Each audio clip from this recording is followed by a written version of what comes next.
Pollutants in the air can make it tough for you to breathe and function, but pollutants can also affect your car's performance. It's the reason an air filter is standard equipment on internal combustion engines. The filter keeps dirt and particles out of the engine so it runs smoothly and gives good mileage. I wonder if that works for people. Trapping dust and grime is a dirty job, and it takes its toll. Air filters get clogged and have to be replaced regularly, so we need a steady supply. To make an air filter, an automated spool unwinds thick paper and feeds it between two rollers. Bumps on the rollers press indentations into the paper. The short vertical ones are spacers to help air flow through the filter. The long horizontal lines are the pre-fold creases. The rollers fold the paper along those lines as they push it out the other side. An automated counter keeps track of the folds because each filter will need to have approximately 75 pleats. Now a conveyor belt moves the paper to a circular blade. A steel bar holds the paper pack down while the blade slides on a motorized rail, slicing the paper at the correct number of folds. The paper pack rolls down the conveyor belt, heading to the next station. In the meantime, a robotic arm sprays liquid wax onto the aluminum molds that will be used to shape the tops and bottoms of the filters. The carousel turns, positioning another set for spraying. The wax will ensure that nothing sticks to the molds during the next steps.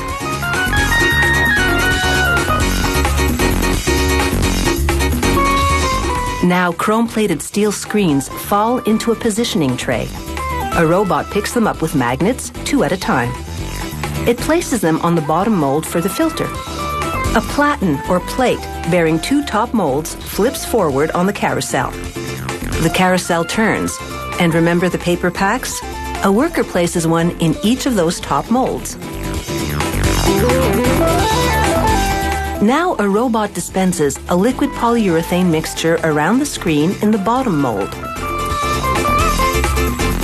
Then the automated platen flips back so that the top molds with the paper packs face down. An air cylinder pushes a platen holding the bottom molds up to meet the top ones, and heat triggers this chemical reaction. The polyurethane swells and covers the screen and the paper pack, forming a solid, flexible plastic layer. A robot with grippers peels the new air filter out of the mold and sets it on a cooling rack. Because of the wax sprayed on the molds, the robots don't have to work hard to pull the air filters out. Like well-greased cookie sheets, nothing gets stuck to the bottom. After they're cooled, the rack tips up and the air filters tumble down a slide to a worker who collects each one. With a bandsaw, she trims the excess polyurethane, or flash, from the rim. Now, all that's left is the packaging. On another assembly line, a robot prepares to make a radial seal type of filter. It sprays the no-stick wax onto the brims of molds that look like inverted top hats. A small wheel turns and delivers the molds to a larger assembly wheel. Another robot picks up plastic caps and places them inside the molds.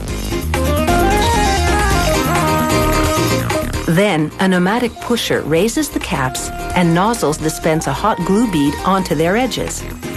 Another pneumatic pusher tool forces round packs of pleated paper out of cylindrical holders and into the molds.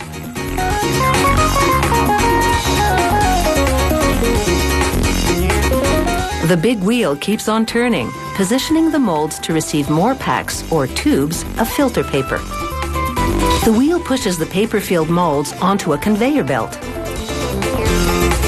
And down the line, a robot pumps a polyurethane mix into the bottom mold for the filter.